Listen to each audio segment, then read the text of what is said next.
But for this woman to approach Jesus was unusual.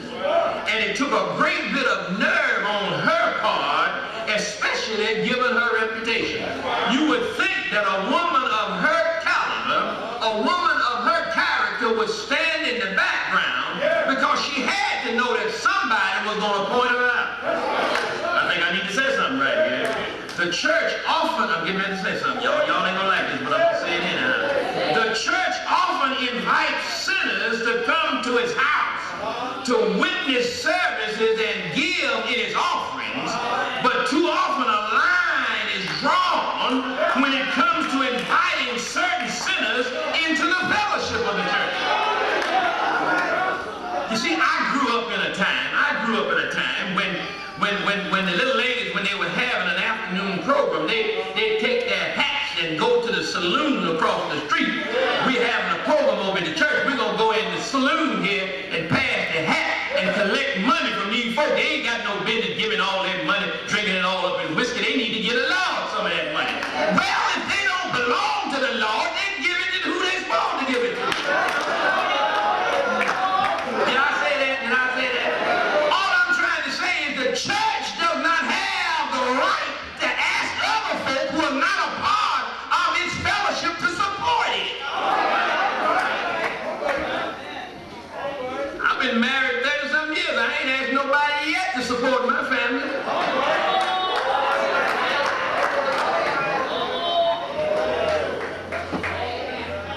I know I'm married now. Now this ain't even in the message. It's just right off the press. We get all these kind of little programs that have something, and we want to invite everybody in here who don't even belong to us to put some money in our pot so we can pay our light bill, our salaries, and our other stuff. And then when we die, we say they can't have their funeral here because they don't belong to this church.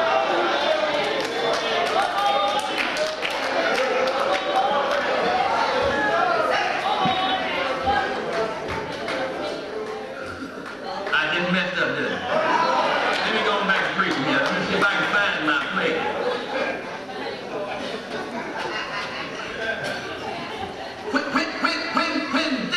When this woman of questionable character came to Jesus, she was moved in such a way that she commenced to wash his feet. And as she was washing his feet, wiping, as she was down there, her tears, the tears from her eyes fell on his feet, and she dried, she wiped his feet with her hair, and she anointed his feet with perfume that she had brought with her.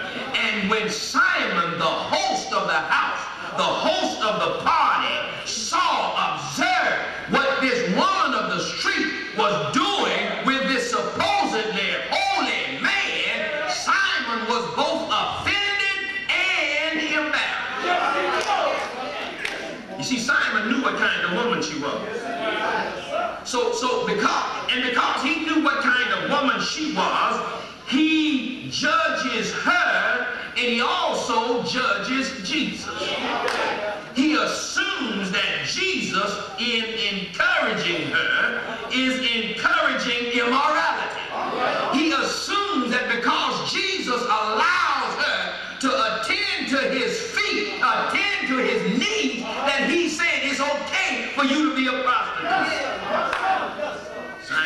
Simon thinks if this man really were a prophet, he would know that this is an immoral woman. Simon missed the point. Yeah, he missed the point. You see, he too was a sinner in great need. But he didn't realize it because his chief problem was spiritual blindness. It was easy for him to say she's a sinner, but it was impossible for him to say I'm a sinner. I told y'all this before, but I'm going to say it again. Some of y'all been around the church so long you done forgot that you were a sinner.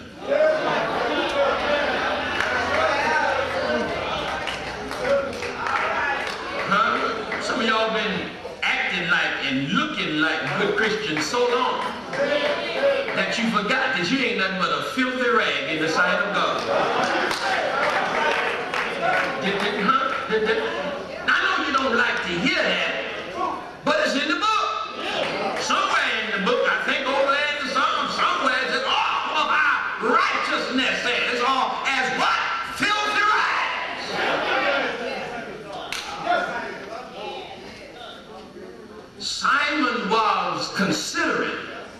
but self-righteous. He considered himself better than this woman.